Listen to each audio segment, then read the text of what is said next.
Guys, welcome you all to the channel.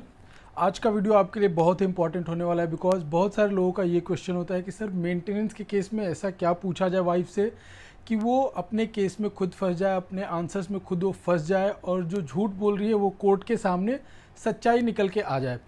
तो यही video में हम लोग डिस्कस करेंगे कि आज के वीडियो में कि चाहे वो मेंटेनेंस का केस 125 में हो या डोमेस्टिक वायलेंस एक्ट के अंडर में मेंटेनेंस का केस हो, अगर वाइफ डिमांड करिए, मेंटेनेंस डिमांड करिए, तो आपको ऐसे क्या क्वेश्चंस पूछने चाहिए क्रॉस एग्जामिनेशन के टाइम पे सो दैट वो जो भी उसका आंसर है उसके अकॉर्डिंग वो अपने केस में फंस जाए। और आपको क्वेश्चन जो पूछना है वो सिर्फ हाँ और ना में पूछना है कि उसका जवाब सिर्फ हाँ और ना में हो।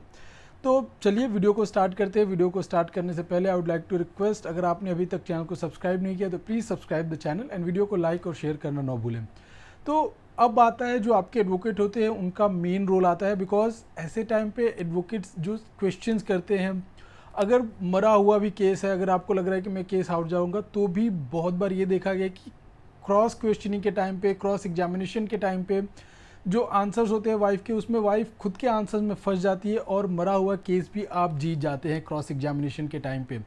तो सबसे पहले जो क्वेश्चन पूछना चाहिए वो एजुकेशन से रिलेटेड पूछना चाहिए कि आपका एजुकेशनल क्वालिफिकेशन क्या है, सो दैट वो कोर्ट के सामने आ सके उसका एक्चुअल जो क्वालिफिकेशन है, क्योंकि कोर्ट के सामने वो झूठ नहीं बोल सकती है। तो एजुकेशन से रिलेटेड आप चीज़ पूछते हैं तो ये मालूम चल जाता है कि उसे कितना एजुकेशन है, कितनी तक वो पढ़ी लिखी है, बिकॉज ये फैक्टर बहुत ही बड़ा रोल प्ले करता है एजुकेशन का मेंटेनेंस के केस में कि मेंटेनेंस कितना ग्रांट हो और क्यों ग्रांट हो। नेक्स्ट क्वेश्चन ये पूछ सकते हैं कि आपके घर पे कितने लोग हैं, कितने फैमिली मेम्बर्स हैं, ये पूछ सकते हैं। नेक्स्ट ये पूछ सकते हैं कि आप के जो पेरेंट्स हैं, आपके फादर क्या करते हैं, सो दैट इससे उसका सोशल स्टेटस मालूम चल सके। तो ये पूछना है कि उसके फादर क्या जॉब करते हैं, जॉब से रिलेटेड चीज़ें पूछ सकते हैं। अगर वो रिटायर्ड है तो रिटायर होने से पहले क्या करते थे, और उसका जिस जगह पे अभी रह रही है यानी उसका जो घर है वो किसके नाम पे है, वो फादर के नाम पे है, मदर के नाम पे है, ये इंक्वायरी कर सकते हैं, उससे ये क्वेश्चन पूछ सकते हैं। बिकॉज इससे अगेन सोशल स्टेटस मालूम चलता है और ये क्लियर हो जाता है कि वो लोग रेंट पे नहीं है, और रेंट पे नहीं है तो जो घर है उसमें भी शेयर वाइफ का होता है, चाहे वो फादर के नाम पे प्रॉपर्टी हो या मदर के नाम पे प्रॉपर्टी हो। तो ये क्लियर पिक्चर हो जाता है कि उसका भी उसमें कितना शेयर बनता है और सोशल स्टेटस क्या होता है।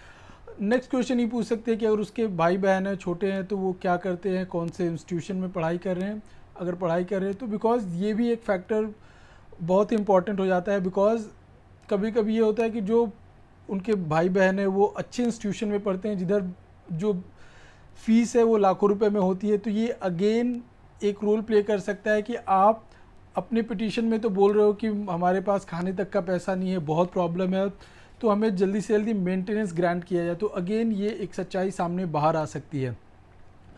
और एक इसका मैं रिसेंट एग्जांपल अगर शेयर करूँ तो लास्ट मंथ एक साकेत कोर्ट में मैं मैटर हैंडल कर रहा था, और वो मैटर में जो वाइफ थी, मैं हस्बैंड के साइड से था, तो वाइफ ने अपनी पिटीशन में लिखा हुआ था in dire need of money, कि अगर अब मुझे पैसा नहीं मिला तो मैं मर जाऊंगी टाइप से उसमें चीज़ें लिखी हुई थी, सो दैट मेंटेनेंस जल्दी से जल्दी मुझे ग्रांट किया जाए। बट जब उसका जो इनकम एफिडेविट जब फाइल किया था तो उसमें बैंक डिटेल होता है, तो बैंक के डिटेल में मैंने देखा कि उसमें उसके अकाउंट में 5 लाख रुपीज़ थे, और पिटीशन फाइल होने के बाद डेली 50,000 विड्रॉ किया गया है और वो 5 लाख पूरा विड्रॉ कर लिया गया था। तो अगर आपके अकाउंट में 5 लाख रुपीज़ है तो आप डायर नीड ऑफ मनी कैसे हो सकते हो, आपको एकदम पैसे की ज़रूरत है, ऐसा कि आप मर जाओगे नहीं मिलेगा, तो ऐसा सिचुएशन कैसे हो सकता है जब आपके बैंक अकाउंट में 5 लाख रुपीज़ है और डेली आपने विड्रॉ किया 50,000 रुपीज़ डेली आपने विड्रॉ किया और पूरा पैसे ख़त्म कर दिए। तो ये बारीकी से चीज़ देखना होता है, उसके पिटीशन में क्या लिखा है और वो क्या डॉक्यूमेंट्स दे रही है, क्या एविडेंसेस दे रही है, उसमें से अपने फेवर की चीज़ें निकालनी होती हैं। और हमेशा आप याद रखें कि हमेशा रिलेवेंट क्वेश्चन पूछिए। रिलेवेंट क्वेश्चन पूछेंगे जज साहब बोलेंगे कि इसका रिलेवेंसी क्या है, तो हमेशा रिलेवेंट क्वेश्चन पूछें। ये नेक्स्ट पूछ सकते हैं कि शादी के पहले आप जॉब करते थे या नहीं। अगर उसने ना बोला तो आप के पास अगर कोई भी एविडेंस है तो कोर्ट में आप प्रोड्यूस कर सकते हैं कि जनाब ये तो झूठ बोल रही है।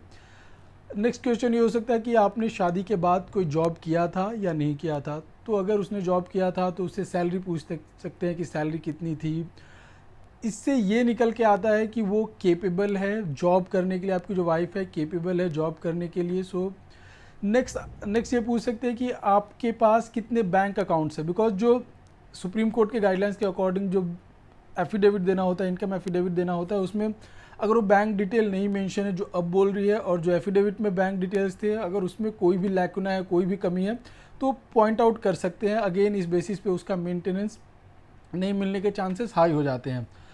आप बहुत सारे क्वेश्चंस अपने पर्टिकुलर केस से रिलेटेड पूछ सकते हैं। ये मैंने कुछ कॉमन क्वेश्चंस बताए। अगर आप खुद जानते हैं कि आपके केस में क्या क्या चीज़ें इंपॉर्टेंट हो सकती हैं, तो वो इंपॉर्टेंट चीज़ें क्वेश्चंस आप पूछ सकते हैं, और ट्राई करें कि जितना ज़्यादा से ज़्यादा क्वेश्चन पूछे, बट रिलेवेंट क्वेश्चन पूछे, इरिलेवेंट क्वेश्चन नहीं पूछे, और ऐसे ही क्वेश्चन पूछे जो रिलेवेंट हो और उससे आपके केस में बेनिफिट मिल सके। और आप कंक्लूड कर सकते हैं अपनी बात को कि जनाब ये ऑलरेडी केपेबल है अर्न करने के लिए, इसने ऑलरेडी जॉब किया हुआ है, और इसने झूठ लिखा है पिटीशन में कि खाने तक के पैसे नहीं हैं।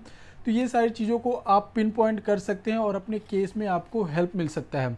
तो आई होप ये वीडियो आपको समझ में आया होगा। इस वीडियो से रिलेटेड अगर कोई भी डाउट है तो आप कमेंट सेक्शन में पूछ सकते हैं। Thank you.